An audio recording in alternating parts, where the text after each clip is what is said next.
come on in.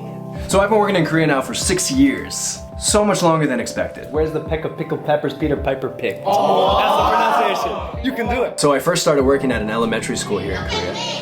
And I worked with these little tiny, adorable little chicken nuggets of kids. And they had like an unreal sense of energy juice just flowing through their veins. It was wild. But so cute. It was great because I was able to be a little kid again. This is my dad. What? My dad. Just with an overgrown man-child body. Lo-fi. In the middle. Too slow. There was just a lot of singing, a lot of dancing, a lot of throwing the kids, throwing them on cushions, playing hide and go seek, things like that just totally tired me out. And a lot of the ABCs. I sang the alphabet more times than I can count. Oh. Have you ever heard of ABC Nightmares? It's a real thing. I had them.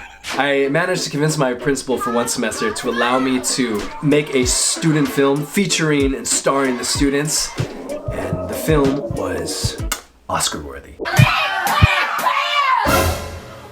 It was called The Kimchi Crusaders. So it was about a legendary evil ninja that stole Mr. Robin's kimchi. And it was up to the Kimchi Crusaders to retrieve the kimchi and bring the evil ninja to justice. It was an instant classic. So you best watch out, Bong Joon-ho. I'm about to steal that Oscar away from you. So after elementary school, I finally graduated to high school. Woo! Hello, gentlemen! And it was the best job ever. Are you ready? I'm ready. There was no time for goofing around. It was a high, intensive, no nonsense, He can't do it. strict Get out of my class. learning environment. Similar to that of Hogwarts, but Swagalicious. Anybody know what this means? a little more intense. Anybody? I ruled my class with an iron fist, and if you stepped out of line, there was consequences to pay. Bardani, you want chicken tonight? Yeah. You want chicken? Let's go. Let's go. Come on. If the kids decided to step out of line, fall asleep, use their cell phone, couldn't get past these eyes.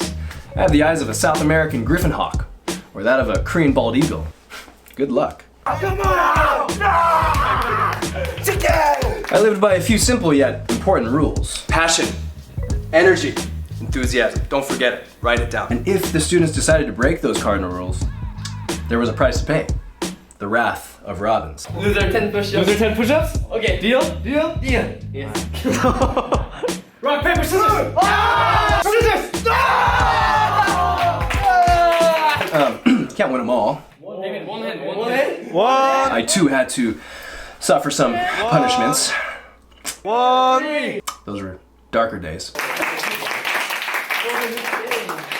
Good game. Have a seat. All jokes aside, the classes were phenomenal. The kids were incredible, so full of life, so full of energy, very creative, very funny. It was high energy, high enthusiasm, and just an absolute joy to teach. So my label was actually an English conversation / debate teacher, with the primary goal of getting the kids comfortable, confident, and excited to actually speak English naturally and practically. And so what's one of the best ways to learn a new language? Games. Yes. We played a lot of charades, Oh, K-pop star. a lot of role play. Action number 2. Hi, how's it going? I'm good. There was a lot of improv, a lot of acting.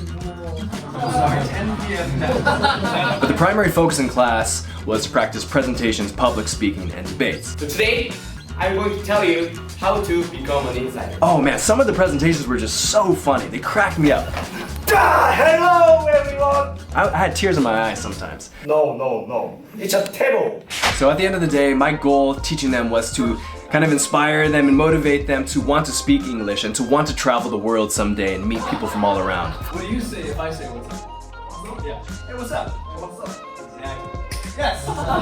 So if they were able to be more comfortable and confident speaking English, then that was the main goal. When I hear somebody say, hey, I'm fine, thank you, and you?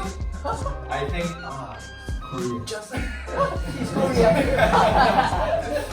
just learning English from a book. I loved this job. It was such an amazing experience, and I loved my students. You boys were incredible. Oh man, I'm gonna cry.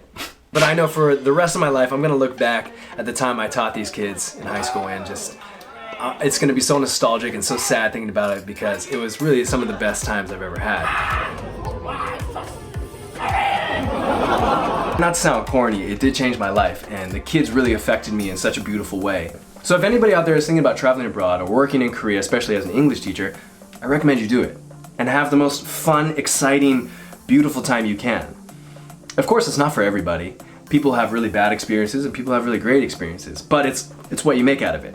If you go in with the most positive intentions, you go in with the attempt to learn the culture, learn the language, and just take in and soak in everything that this culture has to offer, it's gonna be an incredible journey for you. I'm a fat nose. You mean in Korea we will be many money. Oh, so I have lots of money. Yeah. I love you guys. And have a great life.